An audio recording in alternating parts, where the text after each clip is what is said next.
ರಾಜ್ಯದ ಜನರನ್ನ ಬಕ್ರ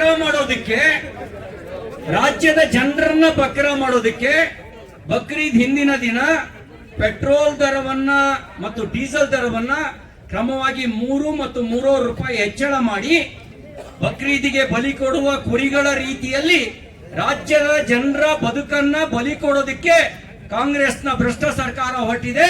ಈ ಭ್ರಷ್ಟ ಸರ್ಕಾರಕ್ಕೆ ಹೇಳಿ ಧಿಕ್ಕಾರ. ಊಸುರುವಳ್ಳಿ ಖಂಡಿತ ಗೆಲ್ಲೋದಿಲ್ಲ. ಊಸುರುವಳ್ಳಿ ಮತ್ತು ನಿಮ್ಮ ನಡುವಿನ ಸ್ಪರ್ಧೆಯಲ್ಲಿ ಗೆಲ್ಲೋದ್ಯಾರು? ಸಿದ್ದರಾಮಯ್ಯನವರು ಮತ್ತು ಅವ್ರ ಪಾರ್ಟಿಯೇ ಗೆಲ್ಲೋದು. ಆದ್ರೆ ಈಗ ಚುನಾವಣೆ ನಡೆದ್ರೆ ಕಾಂಗ್ರೆಸ್ ಸರ್ಕಾರ ಸರ್ವನಾಶ ಆಗುತ್ತೆ. ಜನರ ಬದುಕಿಗೆ ಕೊಳ್ಳೆ ಇಟ್ಟಿರ್ತಕ್ಕಂಥ ಕಾಂಗ್ರೆಸ್ ಸರ್ಕಾರ ಸರ್ವನಾಶ ಆಗೋದು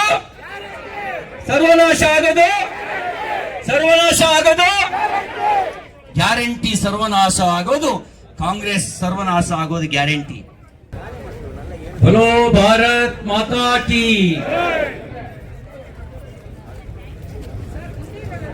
ರಾಜ್ಯದ ಕಡುಭ್ರಷ್ಟ ಸರ್ಕಾರ ಕಾಂಗ್ರೆಸ್ನ ಜನವಿರೋಧಿ ನೀತಿಯ ವಿರುದ್ಧ ಹೋರಾಟದ ನೇತೃತ್ವವನ್ನು ವಹಿಸಿರ್ತಕ್ಕಂಥ ರಾಜ್ಯಾಧ್ಯಕ್ಷರಾದಂಥ ವಿಜೇಂದ್ರರವರೇ, ವಿಪಕ್ಷದ ನಾಯಕರಾದಂಥ ಆರ್ ಅಶೋಕ್ ಅವರೇ, ಪಕ್ಷದ ಮುಖಂಡರುಗಳಾದ ಬೈರ್ತಿ ಬಸವರಾಜ್ ಅವರೇ, ಅಶ್ವಥ್ ನಾರಾಯಣ್ ಅವರೇ, ರವಿಕುಮಾರ್ ಅವರೇ, ನಡಹಳ್ಳಿ ಅವರೇ, ರಾಜೀವ್ ಅವರೇ, ರಘು ಅವರೇ, ಗೋಪಿನಾಥ್ ರೆಡ್ಡಿ ಅವರೇ, ಅವರಿವರು ಅನ್ನೋದೇ ಪಕ್ಷದ ಎಲ್ಲ ಮುಖಂಡರುಗಳೇ, ಈ ಹೋರಾಟಕ್ಕೆ ಇಲ್ಲಿ ಆಗಮಿಸಿರ್ತಕ್ಕಂಥ ಬೆಂಗಳೂರು ಸುತ್ತಮುತ್ತಲಿನ ಎಲ್ಲ ಕಾರ್ಯಕರ್ತ ಬಂಧುಗಳೇ, ಮಾಧ್ಯಮ ಮಿತ್ರರೇ, ಕಾಂಗ್ರೆಸ್ 13 ತಿಂಗಳಿಂದ ಅಧಿಕಾರಕ್ಕೆ ಬಂದರು. 13 ತಿಂಗಳ ಹಿಂದೆ ಬಂದಾಗ ಹೇಳಿದ ಮಾತು, ನಾವು ಅಧಿಕಾರಕ್ಕೆ ಬಂದ್ರೆ ಪೆಟ್ರೋಲ್ ಡೀಸೆಲ್ ಬೆಲೆ ಇಳಿಸ್ತೀವಿ ಅಂತ ಹೇಳಿ. ಅಧಿಕಾರಕ್ಕೆ ಬಂದ ನಂತರ ಒಂದಲ್ಲ ಎರಡಲ್ಲ 3ನೇ ಬಾರಿ ಪೆಟ್ರೋಲ್ ಡೀಸೆಲ್ ದರದ ಸೆಸ್ ಅನ್ನ ಹೆಚ್ಚಳ ಮಾಡಿ, ಅದು ಬಕ್ರೀದ್ ಹಿಂದಿನ ದಿನ ರಾಜ್ಯದ ಜನರನ್ನ ಬಕ್ರ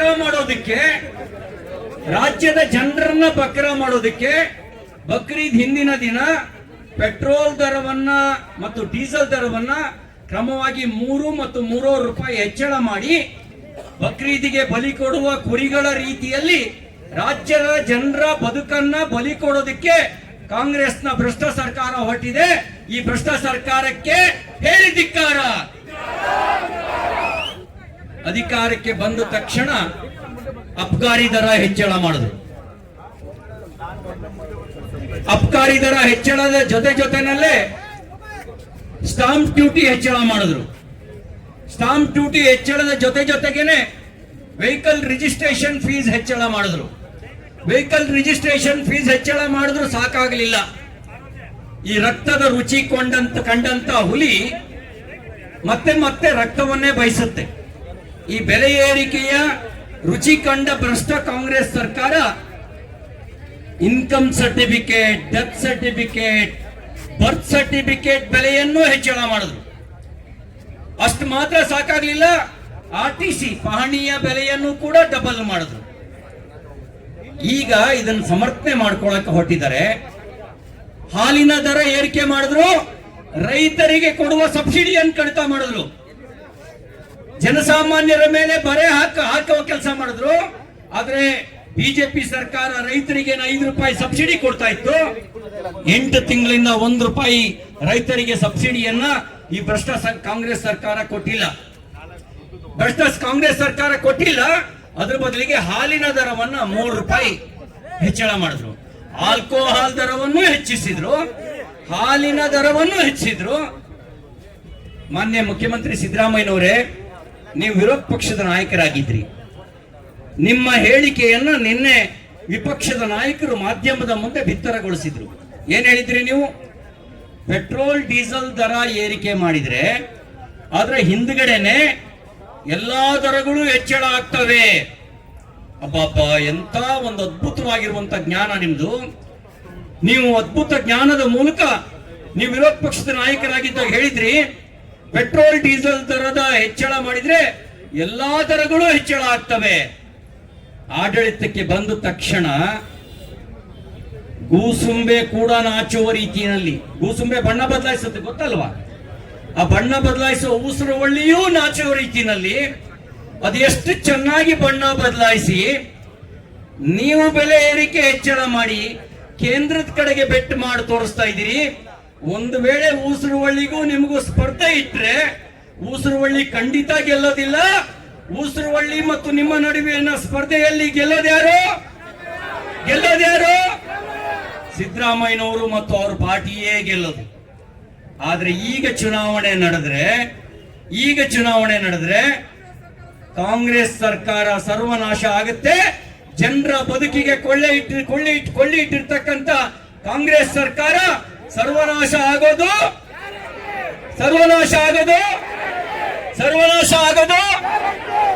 ಗ್ಯಾರಂಟಿ. ಸರ್ವನಾಶ ಆಗೋದು ಕಾಂಗ್ರೆಸ್, ಸರ್ವನಾಶ ಆಗೋದು ಗ್ಯಾರಂಟಿ. ಯಾರಿಗೆ ಮೋಸ ಮಾಡಕ್ ಹೊರಟಿದ್ದೀರಿ? ಕೇಂದ್ರ ಹಾಕೋದು ಕೇವಲ GST ಮಾತ್ರ. ನೀವು GST ಜೊತೆಗೆ YST ತಂದ್ರಿ. YST ಜೊತೆಗೆ ಬೆಂಗಳೂರಿನ ಜನರಿಗೆ ಎಂತ ಒಂದು ಪುಣ್ಯ ಮಾಡಿದ್ರಿ ನೀವು.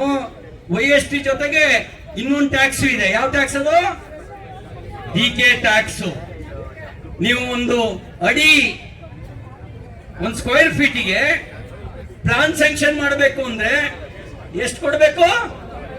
100 ರೂಪಾಯಿ ಕೊಡಬೇಕು. ಇದು ಸರ್ಕಾರದ ತೆರಿಗೆ ಅಲ್ಲ. ಯಾವ ತೆರಿಗೆ ಇದು? DK tax. ಈಗ ನೀರಿನ ಬೆಲೆ ಏರ್ಸೋದಕ್ಕೆ ಕೊಟ್ಟಿದ್ದಾರೆ. ನೀರು ಕೊಡೋ ಯೋಗ್ಯತೆ ಇಲ್ಲ. KRಪುರಂಗೆ ನೀರು ಬರ್ತಾ ಇದೆಯಾ? ಸರಿಯಾಗಿ ಬರ್ತಾ ಇದೆಯಾ? KRಪುರಂಗೆ, CV ರಾಮನ್ ನಗರಕ್ಕೆ ನೀರು ಬರ್ತಾ ಇದೆಯಾ? BTM ಲೇಔಟ್ ನೀರು ಬರ್ತಾ ಇದೆಯಾ? RR ನಗರಕ್ಕೆ ನೀರು ಬರ್ತಾ ಇದೆಯಾ? ಮುಂದಿನ ಹತ್ತವ್ರೆ ದಾಸರಳ್ಳಿಗೆ ನೀರು ಬರ್ತಾ ಇದೆಯಾ? ನೀರು ಕೊಡೋ ಯೋಗ್ಯತೆ ಇಲ್ಲ. ನೀರಿನ ದರವನ್ನು ಹೆಚ್ಚಳ ಮಾಡಲಿಕ್ಕೆ ಕೊಟ್ಟಿರ್ತಕ್ಕಂಥ ಈ ಕಾಂಗ್ರೆಸ್ ಸರ್ಕಾರಕ್ಕೆ ಹೇಳಿದಿಕ್ಕಾರ. ಇದು ಜನವಿರೋಧಿ ಸರ್ಕಾರ ಅನ್ನೋದಕ್ಕೆ ಇನ್ನೇನ್ ಸರ್ಟಿಫಿಕೇಟ್ ಬೇಕು? ಈ ಸರ್ಕಾರ ಜನವಿರೋಧಿ ಸರ್ಕಾರ ಅನ್ನಕ್ಕೆ ಇನ್ನೇನ್ ಸರ್ಟಿಫಿಕೇಟ್ ಬೇಕು? ಬಂಡತನದಿಂದ ಸಮರ್ಥನೆ ಮಾಡ್ಕೋತಿರಲ್ಲ, ನಿಮ್ಮನ್ನ ನಾವು ಪ್ರಶ್ನೆ ಮಾಡ್ಬೇಕಾಗತ್ತೆ. ನಿಮ್ದು ನಾಲ್ಗೆನಾ?